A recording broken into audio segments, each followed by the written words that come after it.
사랑하는 성도 여러분, 반갑습니다.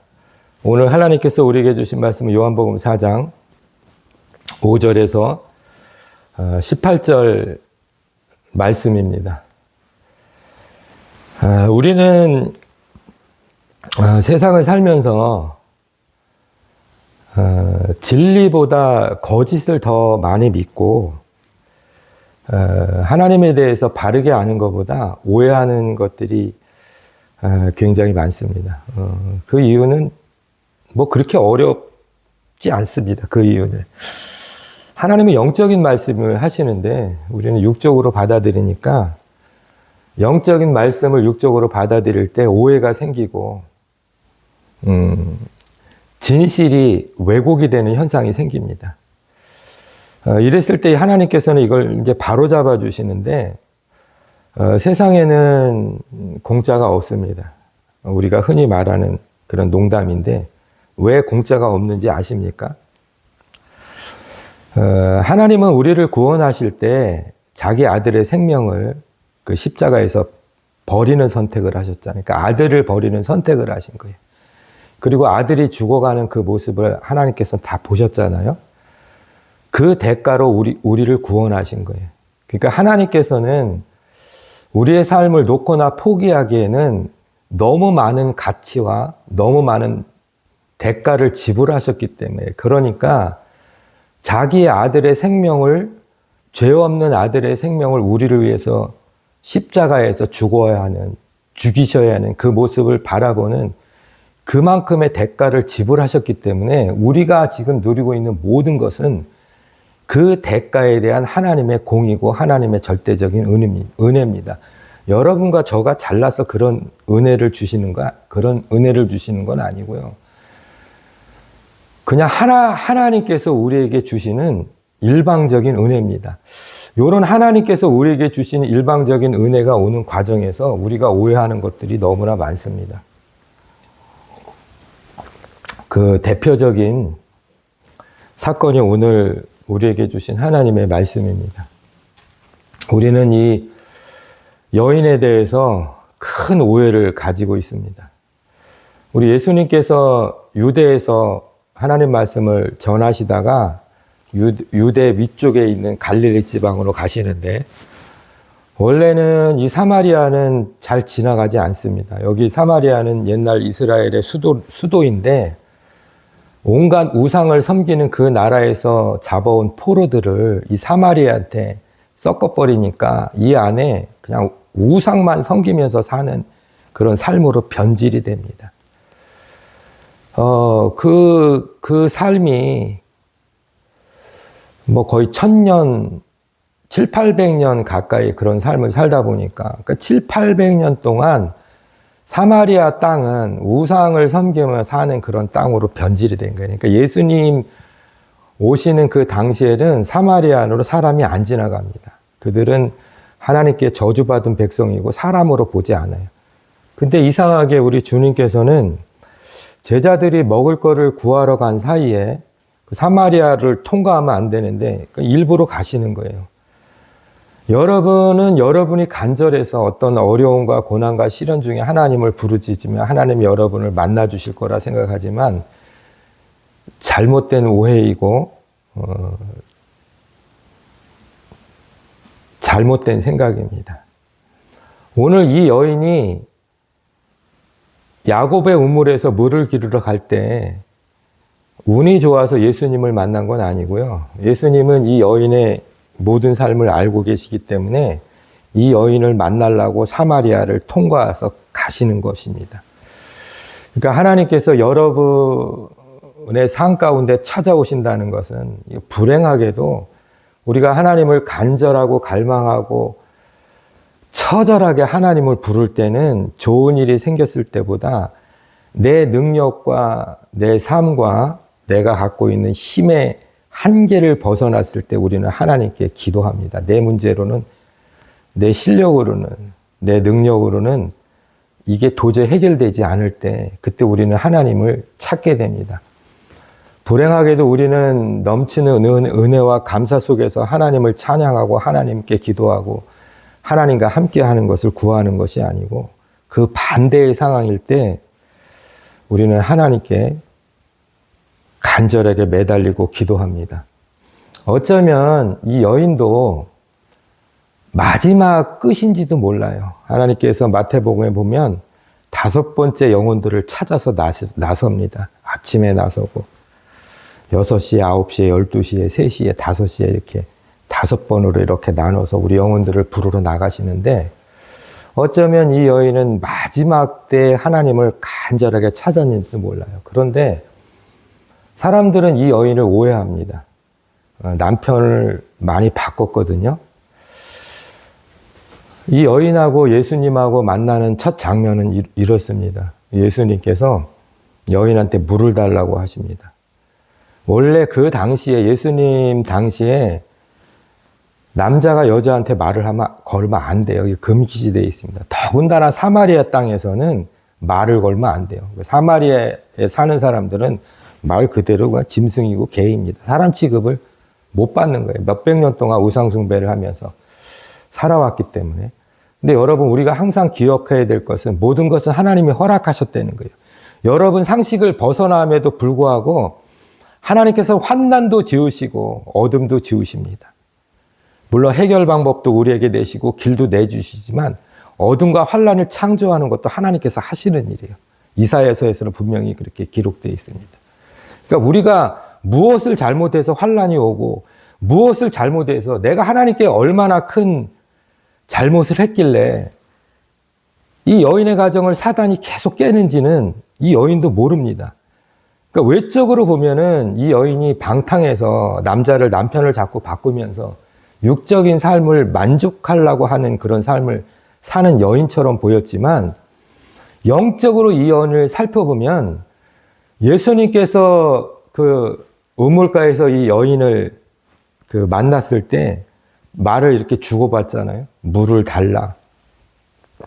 너가 구하는 이 물을 먹으면 항상 목이 마르는데 내가 주는 이 물을 먹으면 목마름도 다 해결이 되고 영원히 내 안에서 솟아나는 샘물이 되리라 이렇게 예수님께서 말씀을 하시는 거예요. 그럴 때 이 여인이 이렇게 말합니다. 이 여인은 어떤 여인이냐면요. 아무도 물을 기르러 오지 않는 그 시간에 이 우물에 왔어요. 자기 삶이 부끄러우니까 사람들 만나는 것도 창피하고 수치스러우니까 아무도 없는 시간에 그 떼약볕에 그 낮 12시에 물을 길러러 온 거예요. 자기 삶이 수치스럽고 부끄러우니까. 그런데 그 물을 준다고 하니까 얼마나 반가운 소리예요. 그런데 예수님께서 그 물을 준다고 하니까 여인이 그 예수님의 말씀을 덥석 물었어요. 그 물을 나한테 달라고. 그래서 다시는 내가 목마르지 않게 하고 다시는 이 우물에 오지 않게 해달라는 거예요. 이 여인의 두 마디의 고백은 이렇게 들려지는 거예요. 이런 고백입니다. 이 수치로운 삶, 부끄러운 삶, 이 육에 갇혀서 사는 삶, 아무리 열심히 세상적으로 살아도 온갖 방법을 내가 다 취해봤는데 능력 있는 돈 많은 남편, 착한 남편, 나에게 사랑만 주는 남편, 이해심 많은 남편, 온갖 이런 남자를 다 만나봤는데 해결이 안 되는 거예요. 근데 자기도 부끄럽고 창피한 거예요. 근데 이 부끄러움과 창피와 수치를 해결해 줄 수 있는 방법이 내가 목마르지 아니하고 이 물을 이곳에 기르러 오지 않게 해달라는 거예요. 그러니까 자기가 살고 있는, 내가 지금 현재 살고 있는 이 상태가 정상적인 삶이 아니라는 건 하나님이 가장 잘 아시고 이 여인이 아는 거예요. 그 마지막으로 계속 기도하는 거예요. 남편을 5번 동안 바꿔오고 6번째 남편하고 살고 있지만은 계속 하나님께 근본적인 걸 질문하는 거예요. 왜 아무리 내가 원하는 남편을 바꿔도 왜 만족이 없냐는 거예요. 나를 사랑해주는 남편을 만나도 만족이 없고, 돈을 많이 있는 남편을 만나도 만족이 없고, 나를 잘 이해해주고 내 말을 잘 들어주는 남편을 만나도 만족이 없으니까 세상에서 주는 잠깐의 만족에 금방 시들해지고 계속 다른 남자를 찾는 거예요. 근데 이 여인한테 예수님께서 그 문제를 내가 다 알고 있는데, 그래서 그 문제를 해결해 주기 위해서 영원히 목마르지 않는 샘물을 내가 너에게 줄게. 그러니까 여인이 그 말에 딱 그 영혼과 마음이 딱 잡힌 거예요. 여러분, 하나님께 그 잡힌 영혼의 태도는 어떠냐면요. 하나님께서 여러분한테 말씀의 씨를 쫙 뿌려주시잖아요. 그러면 어느 대목이든지 어느 한 단어에 여러분 영혼이 딱 걸립니다. 이 여인이 걸린 것처럼. 이 영혼이 걸린 항목은, 말씀은 그거예요. 난 너무 부끄럽고 창피해서 이 떼약볕에 물을 길러 왔는데 그 목마름이 해결이 된다면 나 창피 안 당한다는 거예요. 그러니까 자기가 내 육적인 삶이 얼마나 처절하고 괴롭고 힘든지 그거를 고백하는 거예요. 그 문제를 해결해 주시겠다는 거예요. 그런데 예수님이 뜬금없이 남편을 데려오라는 거예요. 그 여인은 그 물을 달라고 그러는데 예수님은 남편을 데리러 오라고 그럽니다. 여러분, 어쩔 때는 예수님께서 이 여인처럼 삶의 문제가 많잖아요. 남편 아무리 바꾸면 뭐합니까? 소용없어요. 여러분, 우리는 하나님이 창세기에서 하나님이 우리의 형상을 따라 우리를 만들었잖아요. 하나님의 형상의 모델이 무엇일까요?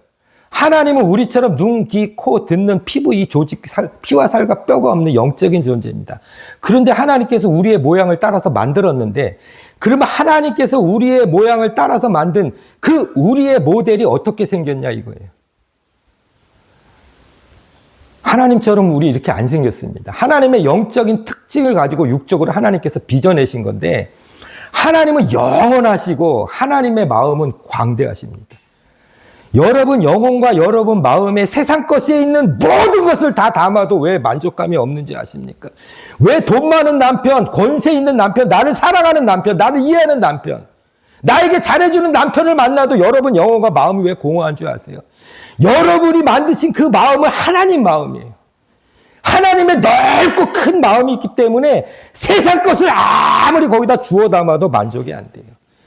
하나님 마음으로 만들어진 여러분의 큰 마음은 하나님 말씀이 한 구절이라도, 한 단어라도, 하나의 작은 촛불 같은 믿음의 말씀 하나의 씨가 심어지더라도 그걸로 여러분의 영혼과 여러분의 마음이 채워지는 거예요. 근데 우리는 마귀에게 지속적으로 속습니다. 지금 남편은 돈은 많은데 성질이 더러워, 바꿔. 지금 남편은 능력은 좋은데 돈을 못 벌어. 그냥 능력만 있어. 재주가 많어. 지금 남편은 당신을 많이 사랑하는데 다른 여자도 사랑해. 그러니까 바꿔. 마귀는 그러는 거예요. 바꿔. 여러분이 가진 그 영혼과 여러분의 마음이 왜 공허한 줄 아세요? 왜 물질로 안 채워지고 명예로도 안 채워집니다. 여러분의 권세로도 안 채워집니다. 돈이 많은 사람이 왜 잘못된 선택을 하는 줄 알았어요? 돈이 물질이 많은 사람도 자살도 하고 딴짓도 많이 합니다. 하나님 보시기에 도저히 이해할 수 없는 짓을 많이 합니다. 그 영혼이, 그 마음이 하나님의 형상대로 만들어진 그 큰 영혼의 그릇에, 큰 영혼의 마음에 물질이 담겨져서 만족가 되면 몇 천억을 가진 사람이 돈을 왜 벌라고 할까요? 여러분, 우리 영혼과 우리 마음은요, 세상 것으로 아무리 많이 채워도요, 돈으로, 권세로, 명예로 채워도요, 만족이 안 되는 거예요. 우리 영이요, 우리의 마음은 하나님 말씀이 들어갈 때 충만한 만족이 오는 거예요. 예수님이 그걸 말씀하십니다. 내 말씀을 듣는 자는 곤고하지도 않고 삶의 목마름이 없다는 거예요. 그런데 그 물을 달라고 그러니까 뜬금없이 여자한테 남편을 데리러 오라고 합니다. 이 여인이 5번째 막차를 탄 영혼입니다. 하나님께서 시간이 있으시면 구구절절 풀어주셨을 때 하나님의 창조의 원리는 어떻고 하나님이 사랑하시고 그리스도가 이렇게 풀어주셨을 텐데, 이 하나님께서, 예수님께서 이 영혼의 삶을 아시죠? 영혼의 주인이신데 남편 데려오라는 거예요. 남편이 없다고 그럽니다. 예수님께서 이렇게 말씀하세요. 내 말이 맞다는 거예요. 여러분, 여기에 굉장히 큰 게 있어요. 큰 영적인 게 있습니다. 여러분이 지금 같이 살고 있는 그 남편을 정말 하나님께서 나의 영혼에 맞는 그 남편으로 하나님께서 나에게 보내주셨다는 확신이 있습니까? 믿음이 있습니까? 여러분의 아내, 여러분의 자녀, 여러분이 사랑하는 그 가족이 정말 하나님께서 여러분을 너무너무 사랑해서 여러분 영혼과 여러분 마음과 가장 맞는 아내와 남편, 내 자식들을 주었다는 확신이 있습니까? 여러분, 이 여자는요, 남편이 없대요. 그러니까 다섯 번의 남편은요, 진정한 내 남편이 아닌 거예요. 여러분 마음 속에, 여러분 영혼 속에, 여러분 삶 속에 진정한 남편, 진정한 아내, 진정한 사랑하는 내 자식이 존재합니까? 여러분, 마귀의 속임에 넘어가지 마세요. 마귀는 가정을 끊임없이 공격합니다. 가정을 파탄냅니다. 이 여인은 자기 입맛에 맞는 남편을 골랐지만 이 여인의 영혼과 마음에는 남편이 없는 거예요. 그러니까 자기는 남편이 없다고 그러잖아요. 실제로는 있었습니다. 근데 남편과 하나님께서 짝 지어주신 내 영혼과 내 육에 가장 잘 맞는, 내가 이 사람을 섬겨야 되는, 이 사람을 따라야 되는, 이 사람과 함께 해야 되는, 이 사람과 같은 방향을 봐야 되는, 내가 부족한 것을 채워주고 돕는 배필로서의 사명감이라고 하면 좀 너무 멀리 왔나요? 그런 게 없다는 거예요. 여러분, 혹시라도 지금 여러분의 남편과 아내가 의심이 가십니까? 정말 남편이고 정말 아내입니까? 이런 생각이 지금 여러분 영혼 가운데 있다면요, 요거 마귀의 세력이 지금 침투하는 겁니다. 여러분, 마귀가 여러분의 삶에 침투하는 것을 그렇게 크게 볼 일은 아닙니다. 그렇다고 너무 과소평가하지 마세요. 여러분이 기도하고 원하는 대로 물질이 풍성하고 이름이 높아지면 모든 게 잘 되는 것 같이 느껴지죠. 내가 기도하는 대로 하나님께서 다는 아니지만 그래도 들어주시니까.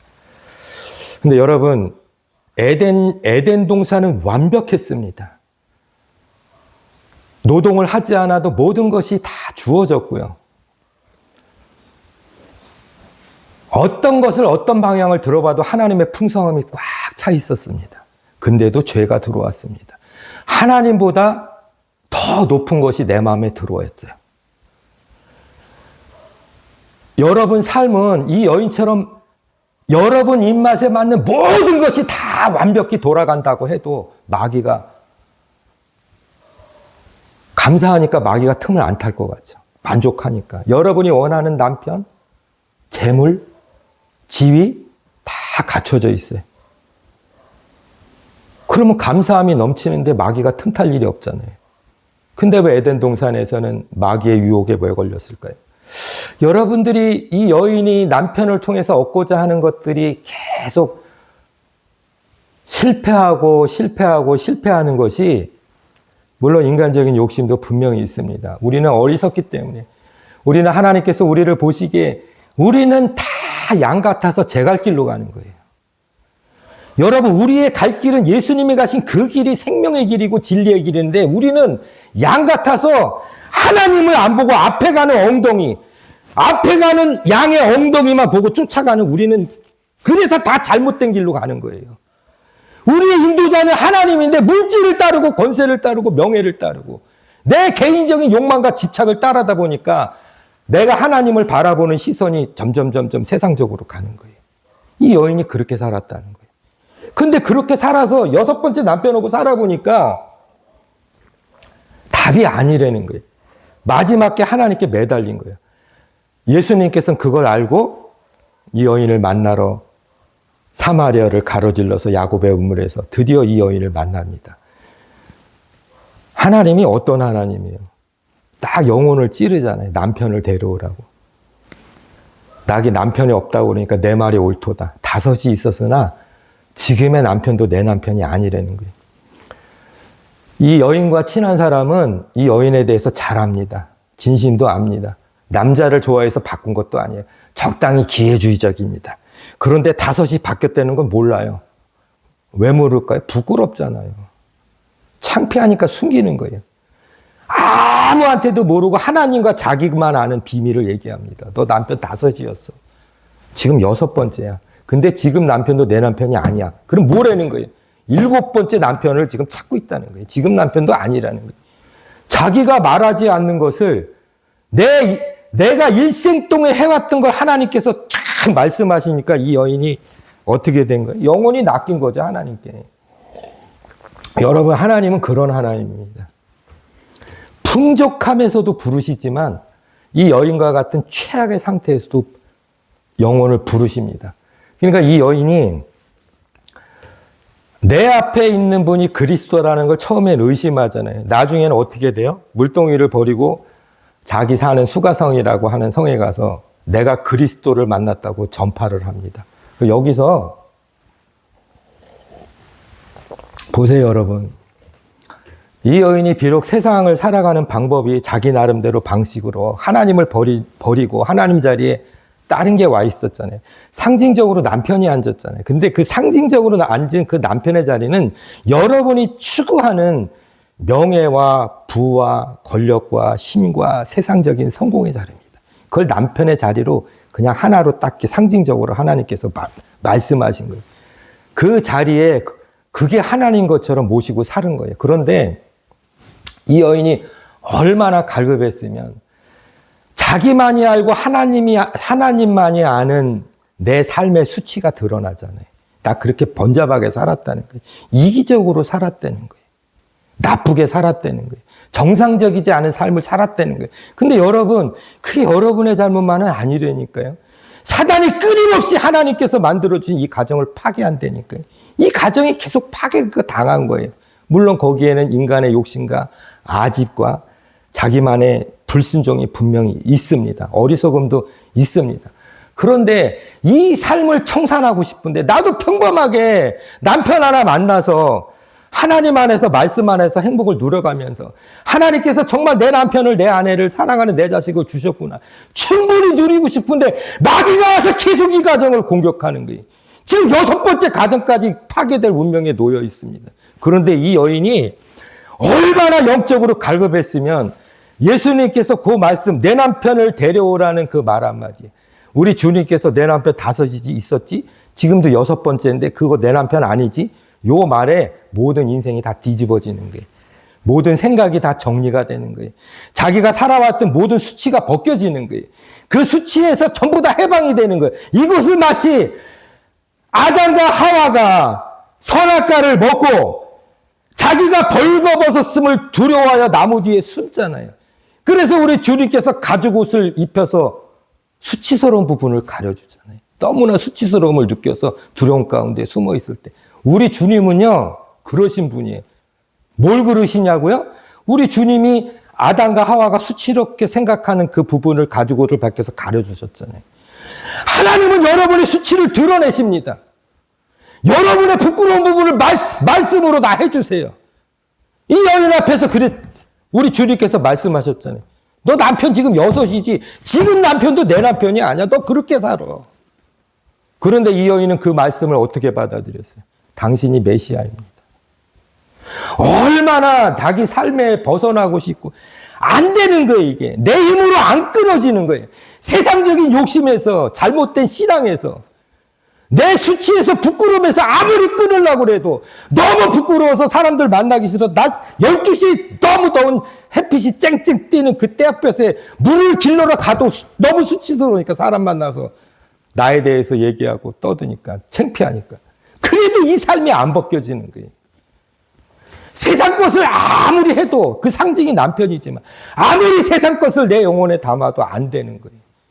근데 예수님께서 해결해 주신다는 거예요. 방법이 남편을 데려오라는 거예요. 자기가 알고 있는 그 이상을 하나님께서 딱 말씀해요. 수치가 드러나잖아요. 여러분이 하나님 앞에 섰을 때는요, 여러분이 생각하는 부끄러움과 수치와 실수 이상으로 여러분 머릿속에 많이 이렇게 지나갈 겁니다. 저 역시 마찬가지입니다. 사람 앞에서는 아닌 척 할 수 있어요. 이 여인처럼. 속일 수 있어요. 숨길 수 있어요. 몰래 할 수 있습니다. 우리 주님 앞에 서면은요, 적나라하게 드러나는 거예요. 근데 여러분이 갖고 있는 수치나 실패나 좌절이나 부끄러움을 감추실 필요가 없어요. 감출 수도 없습니다. 이미 다 아시거든요. 여러분, 그리고 결국은 이 여인이 물동이를 버리잖아요. 이 버린다는 의미를 영적으로 해석하면 더 이상 육적인 삶으로 살지 않는다는 뜻이에요. 여러분, 우리는 하나님을 주여라고 고백하지만 아직도 육적인 삶에 찌들어 있습니다. 왜 그런 줄 아세요? 마귀의 올무에서 벗어나지 못했기 때문에 그렇거든요. 근데 여기서 여러분, 이 말씀은 집중해서 들으세요. 여러분, 마귀는 아무것도 아닙니다. 여태까지 여러분이 속이고 있는 거예요. 많은 목사들 설교에 속지 마세요. 여러분, 마귀한테 속는 가장 큰 것이 뭔지 압니까? 하나님께서 이 여인도 마귀한테 지금 속은 거예요. 내 남편 안 돼. 뭐 안 되는 게 어디 있습니까? 하나님께서 맺어진 인연인데 내가 안 되는 거지 왜 남편이 안 되는 겁니까? 내가 부족한 거예요. 남편이 부족한 거 아내가 서로 부족한 거지 왜 내 아내가 뭐가 부족합니까? 하나님께서 주신 모든 것이 아담이 있고 모든 것이 풍족한데 뭐가 부족합니까? 하와가 잘못된 거지. 이 여인이 뭐가 부족합니까? 나를 사랑해준 남편이 있으면 된 거지. 근데 아니거든요. 근데 이 생각을 끊지를 못해요. 마귀가 계속 속이니까. 그런데 여러분, 이거 명심하세요. 이미 하나님께서는 창조를 설계할 때 이미 다 알고 계셨어요. 여러분, 하나님께서 계획하고 7일 동안에 6일 동안 세상을 창조하고 7일 때 안식하시잖아요. 그리고 그 후에 뱀의 유혹으로부터 아담과 하와가 에덴 동산을 쫓겨나잖아요. 우리는 이거 실패로 보잖아요. 아니요, 여러분, 이게 실패가 아니라니까요. 하나님은 에덴 동산에서 나가는 것까지 하나님의 창조 사역에 포함이 된 겁니다. 여러분, 이거 명심하세요. 그리고 2장 이후로 하나님께서는 아담과 하와 낳은 가인하고 계속 소통하십니다. 동행하십니다. 함께 하십니다. 버린 게 아니라니까요. 추방은 버린 게 아니에요, 여러분. 단지 책임을 묻는 겁니다. 그런데 하나님께서 굉장히 이 창세기가 이제 씨앗인데, 하나님 말씀으로 보면 씨앗인데, 이 씨앗에 창세기에 엄청난 비밀이 있는데, 여러분, 하나님께서 쭉 따져보잖아요. 너 이거 왜 먹었어? 하나님께서 저에게 주신 여자가 먹으라 해서 먹었는데요. 여러분, 하나님으로부터 단절되고 하나님으로부터 떨어진 인생의 삶이 어떻게 바뀌는지 보세요. 다 핑계입니다. 여러분, 여러분의 삶에 일어나는 모든 것을 핑계대지 마세요. 이게 하나님으로부터 단절된 삶을 상징적으로 나타내는 겁니다. 우리가 하나님에 붙어 있을 때는, 하나님의 포도나무고 우리가 가질 때는 모든 상황에서, 모든 절망 가운데, 모든 낭만과 실패와 좌절 가운데 감사해요. 붙어 있으면 계속 감사한 거예요. 내가 붙어 있으면 계속 감사의 고백이 나온다니까요. 근데 떨어지는 순간 핑계가 되는 거예요. 그러니까 여러분 입에서 신앙의 삶에 누구 때문에, 아내 때문에, 남편 때문에, 자식 때문에 이런 핑계가 나온다는 것은 하나님으로부터 여러분의 삶이, 여러분의 영혼이 단절이 된 거예요. 끊어져 나간 거예요. 하나님으로부터 단절되는 순간 여자 핑계 됩니다. 여자는 뱀의 핑계를 댑니다. 그런데 여기서 하나님께서 너무 분명한 말씀을 우리에게 주셨어요. 무슨 말씀인지 아십니까? 나름대로 하나님께서 공평하게 징계를 하십니다. 여자야, 너는 해산하는 고통이 크게 더할 것이며 남자가 너를 다스릴 거야. 여자가 아멘 합니다. 그 후에 반론이 없어. 너무하신데 없습니다. 아담한테는 너가 내 말을 듣지 않고 여자의 말을 들었은즉 너는 평생 동안 흙으로 돌아갈 때까지 이마에서 땀을 흘리면서 살게 될 것이다. 그럼에도 불구하고 땅은 너로 인하여 저주를 받아서 엉겅퀴와 가시를 낼 것이다. 그러니까 우리 인생은 하나님을 떠나면 아무리 이마에서 머리에서 온몸에서 땀이 흘러도요, 소득을 얻질 못해요. 이게 하나님의 벌입니다. 뱀한테 뭐라고 하셨어요? 너가 살아있는 동안 평생 동안 너는 흙을 먹을 것이다. 그리고 너는 배로 기을 것이다. 이게 굉장히 사단의 입장에서 보면은 끝난 거예요. 이게 무슨 말인지 알아요? 사단이 아무리 잽싸게 움직여서 우리의 영혼을 방해를 해도요, 걘 우리보다 느리다니까요. 제가 말씀드렸잖아요. 우리 막 걸어 다니잖아요. 이렇게 배로 기어 다녀야 돼요. 언제 우리를 앞질러서 우리를 방해합니까? 방해 못해요, 여러분. 하나님께서 사단을 통해서 우리의 삶에 관여를 하시는 것은 고난이든 역경이든 좌절이든 실패든 하나님을 분명히 허락하시고 우리의 삶의 질을 높이는 계기가 된다니까요. 그 사단의 하나님께서 허락하신 그 고난을 통해서 살아계신 하나님을 여러분이 만나고 체험하신다니까요. 귀로 듣는 여러분이 상상하는 하나님이 아니고 정말 살아계신 하나님을 만나게 되는 체험을 주시는 게 하나님의 특별한 은혜입니다. 또 더 하나, 너는 살아있는 동안 평생 흙을 먹는다고 그랬잖아요. 마귀도 여러분 기한이 있어요. 살아있는 기한이 있습니다. 그리고 더 절대적인 하나님의 말씀, 너는 평생 흙을 먹는다고 그랬잖아요. 여러분, 우리가 죽어야 흙으로 돌아갑니다. 마귀는 우리가 다 아무것도 얻질 못해요. 우리가 우리 하나님께서 주신 우리의 생명을 다하고 우리의 피와 살과 뼈들이 다 썩어서 흙이 될 때, 그때 비로소 얘들은 흙맛을 보는 거예요, 여러분. 여러분 이거 기억, 정말 죽을 때까지, 여러분이 정말 흙으로 돌아가실 때까지 평생 기억하세요. 마귀가 우리한테 취할 것은 우리가 죽은 후에 흙이 됐을 때 흙맛만 보고 가는 거예요. 마귀들은 우리의 삶에 절대 개입을 못 한다니까요. 하나님의 특별한 계획은 하나님께서 고난을 통해서, 역경을 통해서, 실패와 좌절을 통해서, 이름을 통해서, 여러분의 정신적인 다운을 통해서, 여러분의 삶이 가라지는 걸 통해서, 여러분의 지위와 여러분의 모든 것이 다 떨어지고 수치와 버림 가운데 있을 때 하나님께서 그 특별한 상황을 만드시는 것은 여러분이 살아계신 하나님을 만나게 하신다니까요. 그래서 하나님은 불 가운데, 고난 가운데서 만나주시는 거예요. 여러분 삶에서 일어나는 고난과 역경은 마귀가 아무것도 뺏어가지 못합니다. 단 그것이 있다면 여러분이 하나님을, 살아계신 하나님을 만나게 하시는 하나님의 특별한 은혜예요. 고난을 그렇게 이해하셔야 됩니다. 하나님은 그렇게 만드셨어요. 여러분, 마지막으로 한 번 더 말씀드립니다. 마귀는 시한이 있습니다. 살아있는 동안 흙맛밖에 못 봐요. 여러분이 취한 모든 것은 마귀는 아무것도 못 가져갑니다. 여러분 성경 66권을 정확하게 읽어보세요. 마귀가 가져간 게 과연 무엇이 있는지 아무것도 없습니다. 그러니까 얘들이 하늘에서 반란을 일으킨 거예요. 그래서 3분의 1이 다 쫓겨납니다. 진실을 아니까. 자기한테 돌아올 건 아무것도 없거든요. 하나님께서 정한 처소에서 우리를 위해서 봉사하고 하나님 찬양하고 그런 역할을 맡은 거예요. 어떤 천사는 우리를 단련하게 하고, 그게 이제 시험이죠. 그 시험 가운데 우리를 강하게 만드시고, 우리를 정금같이 만드시고, 우리가 미래에 받을 그 복을 받는 그릇이 되게 하시고, 하나님 쓰시기에 합당한 인간이 되게 하시고, 근데 자기한테 주어진 건 뭐예요? 흙맛밖에 없어요. 그리고 얼마나 마귀가 화가 나겠어요. 반란을 그래서 일으키는 겁니다. 여러분, 오늘 우물가에서 만난 이 여인처럼 세상적으로 아무리 담으려고 해도 인생의 갈증이, 삶의 갈증이 해결이 안 되는 거예요. 그 유일한 해결 방법이 뭐예요?